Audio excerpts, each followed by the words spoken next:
Hello, welcome to another My Life in Objects episode.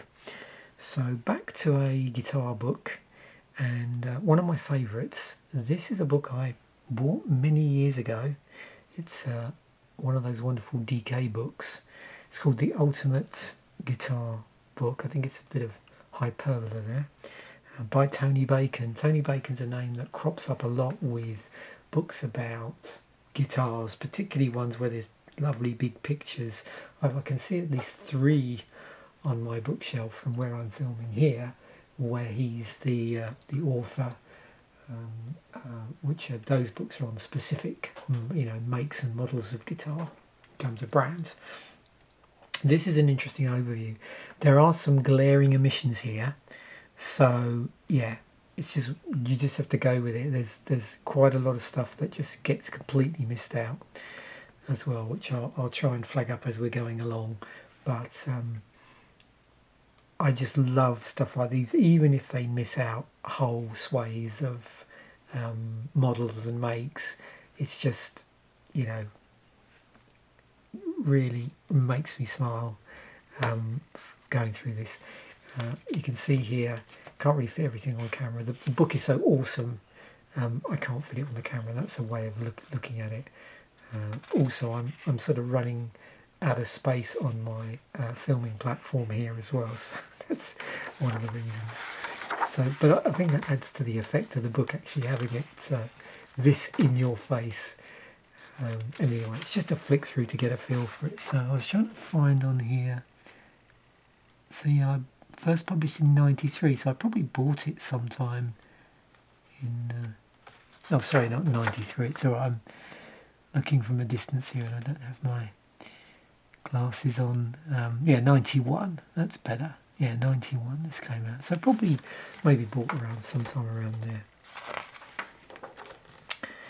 And starts off nicely with the history of the guitar.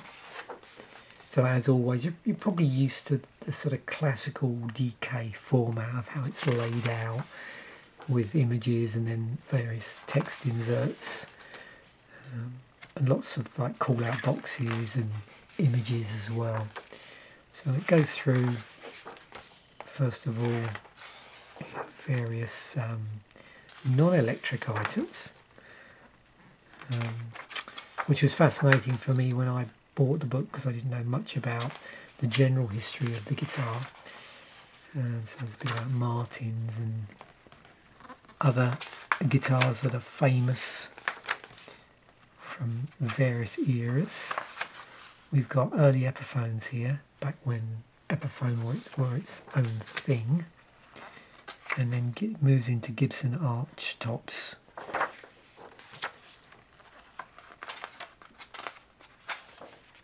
The flat tops, and then again it's being pretty selective in terms of what they include in the gallery. So yeah,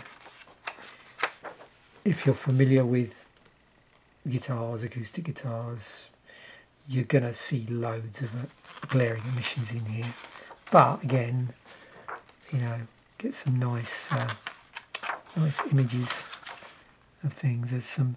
So we're now moving to the era of electroacoustics.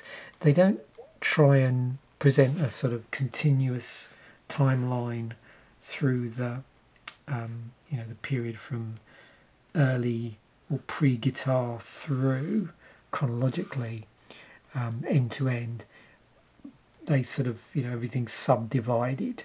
So we've got thin line electroacoustics already, even though there's going to be some electric guitars coming up that would have been before this period. There's some resonator stuff here as well, if you're interested in those sort of things. Just checking out some images. Lap steels and pedal steels. Now we get into an area called Electric Pioneers. So obviously early things like the Rickenbacker, what was it, frying pan, I think, as it's referred to.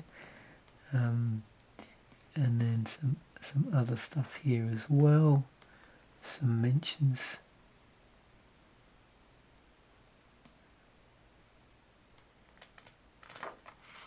around that period. And then we've got Gibson's one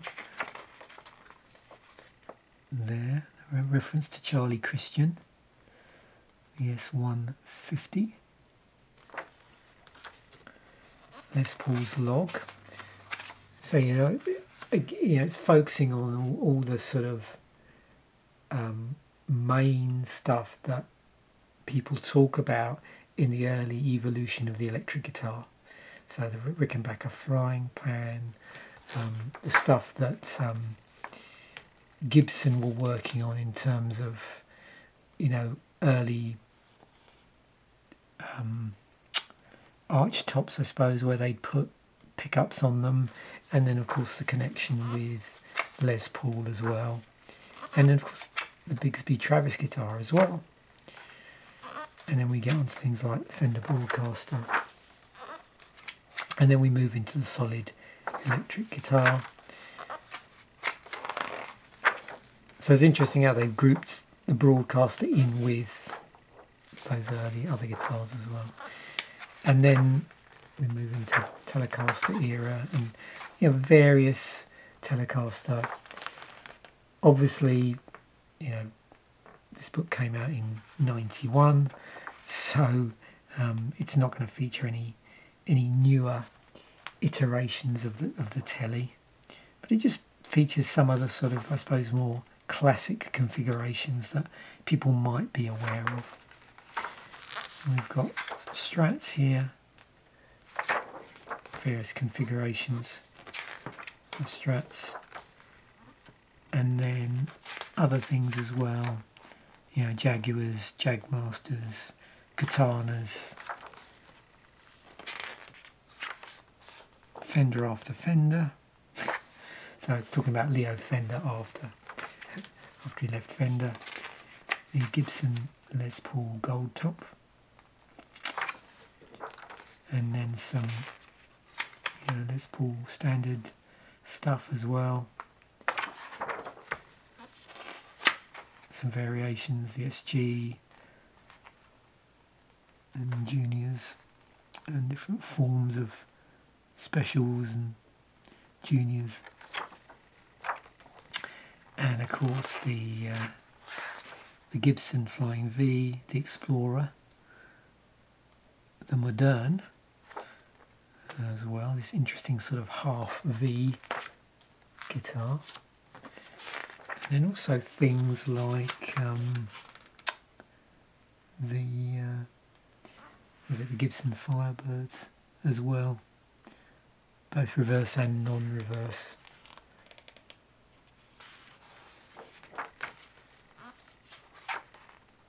A few more Gibson solids as well.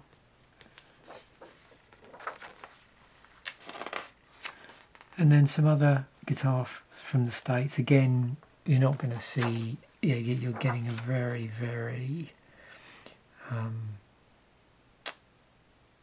trying to think of a good word for this, but it's a very small sample of different brands as well. So we've got some PRS stuff. Ovation Breadwinner, I always remember that. Unusual shape. But the reason mainly I bought this was not for the more established or well-known stuff, but it was for things like this, and we'll get to see some interesting other guitars as well. So we've got things like Jackson's here, the Jim Burns as well. So there's a whole story behind that. Like early Jim Burns guitars around the time before Fenders were really available in the UK.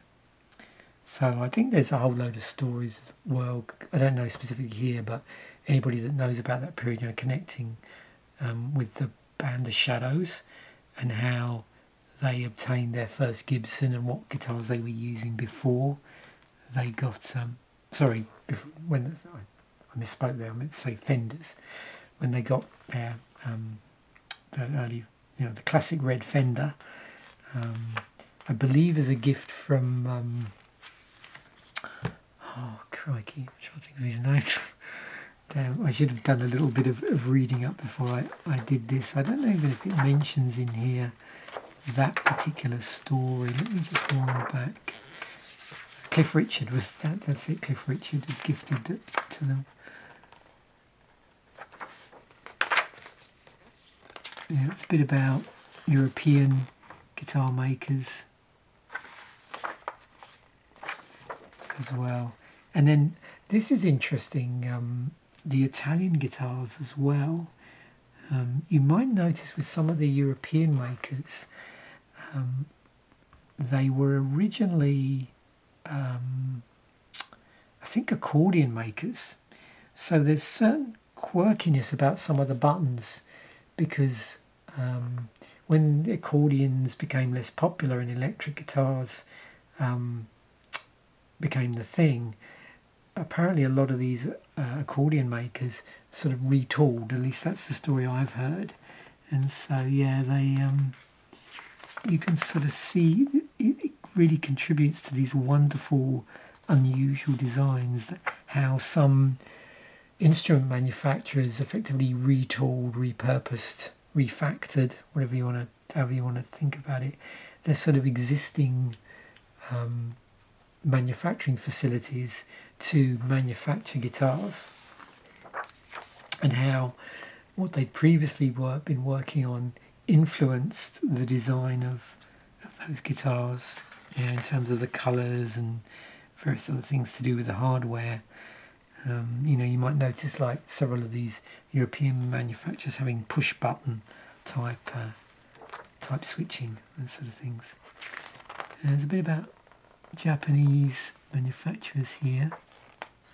Now, sadly, what I noticed with this is it doesn't necessarily cover some of the more interesting Japanese manufacturers that have gone on to be sort of really big. I mean, some are obviously covered. Like you do have there's a Ibanez Iceman here, and Yamaha, their SG, was it SG 2000? But what it doesn't really go into is some of the Ibanez lines that have become really, really popular over the years. So that's quite a big omission, I think, in this book that I've noticed. And we've got the rest of the world. And then we've got these custom orders, which is another reason why I bought the book. I remember actually seeing this one on Top of the Pops. Actually, this one as well. So, yeah. These have association with, I think, bands from the 70s. And then you got stuff like this as well. And yeah, nice to see some Rickenbacker stuff in here. And some twin neck stuff, whatever you want to call them, like travel guitars, I suppose. Stuff that falls into those categories. And then there's a section on electric acoustic as well. So, yeah. That's why, if you're looking through this, you think, what's happened to all the stuff like the S175 and things like that? Historically, it's because they've got a separate section for all of this later on in the book. So yeah, there's a lot of jazz boxes here, I suppose, as people refer to them as well. Gibsons in all their various configurations and thicknesses and differences of hollowness, I suppose, as well. Then a little more about Epiphone in terms of early Epiphones as well, so before they were acquired by Gibson. We've got stuff like Gretsch's as well. Yeah, I always forgot that the Gretsch had that pad on the back.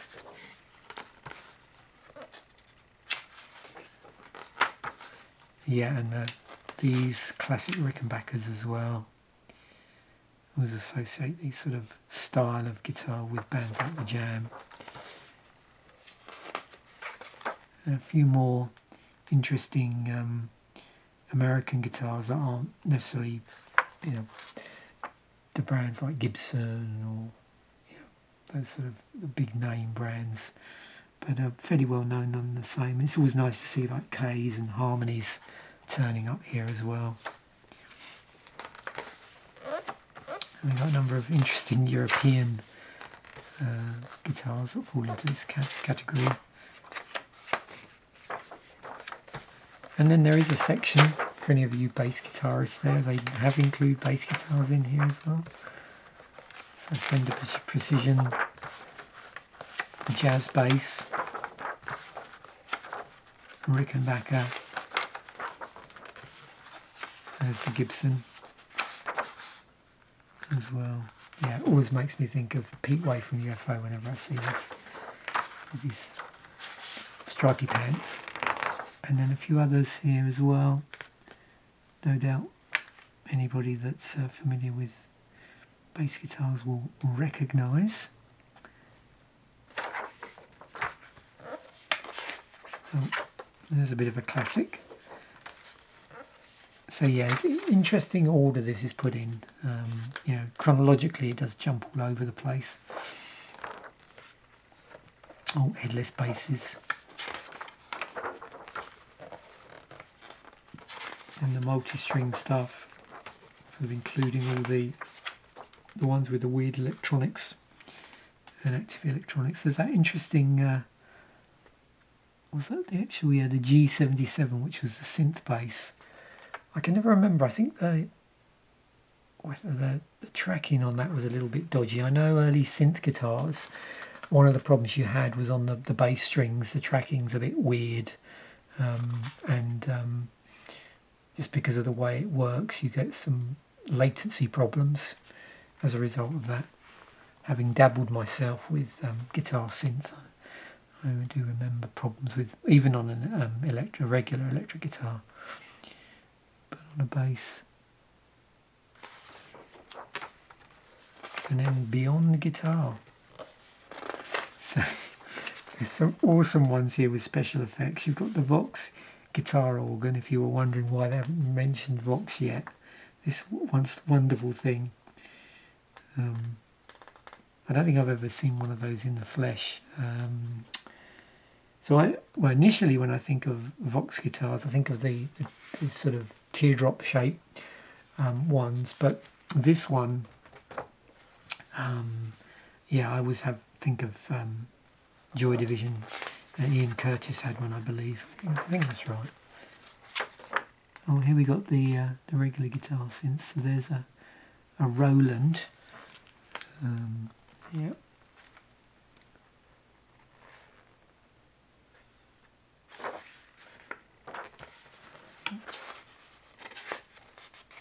Oh, and these things as well, where the yeah, this weird setup where these were all done through, I think, resistance. It wasn't like if you were playing like a regular guitar with a synthesizer on it, picking up the string vibrations. This was a much more complicated arrangement where the plucking of a particular string was picked up here by this device, and then where you were fretting it was picked up on this sort of special fretboard as well. So yeah, the synth axe. And there we have it. So yeah, big smile. But like I say, I mean, the main, for me, it definitely would have been nice to see more Ibanez's in here, like, you know, the Gem stuff and the connection with Steve Vai and also Satriani as well. But anyway, a nice book nonetheless, and yeah, it's brought me sort of years of joy just flicking through this. So thanks once again for watching. Bye for now, and I will catch you in a future episode.